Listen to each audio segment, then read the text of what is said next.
Жалал шаарындагы Кадыржан Батыровдун балабакчасы өкмөттүн 30-ноябрдагы 582 токтом менен мэрияга өткөрүлдү. Кезегинде 200дөн ашык жеткинчек тарбияланган балабакча мэрияга өткөнү менен аны көзмөлдөп келген элдик мамлекеттик ишканасы 2016 жылы Нур Билим Ордосу жоопкерчилиги чектелген коомуна 10 жылга ижарага берип салган. Ижарачылар болсо анын ичиндеги 1 миллион сомдук буюм тайындарды чыгарып кеткен. Ал гана турсун эшик терезелерге чейин жарактан чыгарып 6 миллион сомдой зыян келтиргени айтылууда.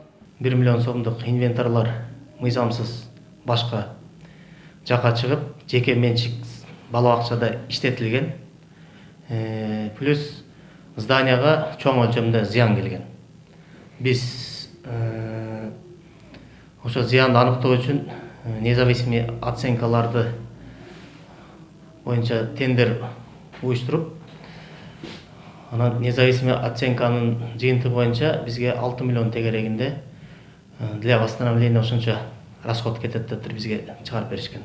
2 жылдан бери аталган ишканада жетекчинин милдетин аткаруучу болуп иштеп жаткан Алексей Апиев балабакчанын мүлкү талап тонолгону боюнча орган кызматкерлерине баймубай кайрылганын айтып жатат. Анын белгилөөсүндө алар бул ишке кайдыгер мамиле жасап келишкен. Былтыркы жылы же быйыл жылдын башындабы ГОУДга шаардык ички иштер бөлүмүнө кайрылганбыз да, арыз менен. Арыз менен кайрылып, анан ал жерде негедир ал иш мындай жылбады да, токтолуп калганбы же кандай болгон.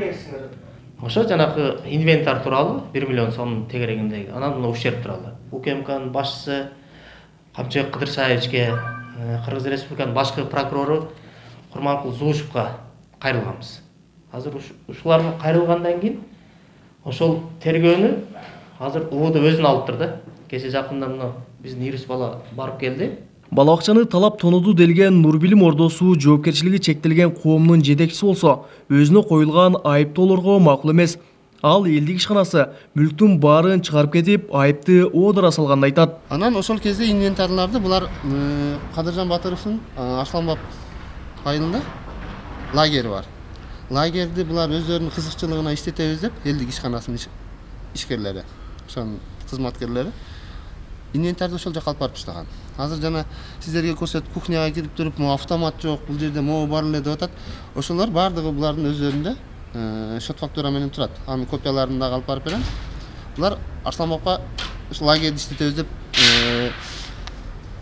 жанагы электроплиталардын бардыгын ошол жака алып барып ташташкан. Муну биз эми өзүбүз көзөмөлдөйбүз. Ал боюнча сиздер тапшырасыз, маалыматыңыз жок экен.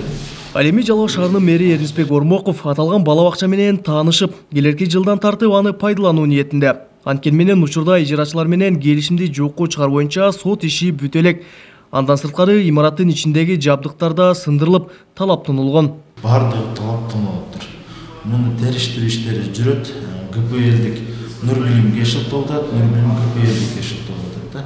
Мунун акыйкаттыгын тактап туруп, анан биз өзүбүздүн балансыбызга алып, эмне жылга Кудай буйруса бул жерде жашынакай балдарды тарбиялоочу садик айландыралы деген ниеттебиз. Балабакчанын талап тонолушу боюнча УКМК тарабынан ноябрь айында алдамчылык беренеси менен сотко чейинки өндүрүш иши ачылып, учурда Жалал шаардык ички иштер бөлүмү тарабынан тергөө амалдары жүргүзүлүүдө. Жалал областык ички иштер башкармалыгынын басма сөз кызматынан билдиришкендей, анын жыйынтыгы менен кошумча маалыматтар берилет. Кабылбек Өчкөнбай, Тынчбек Доолдаев, Жалал Абад облусу.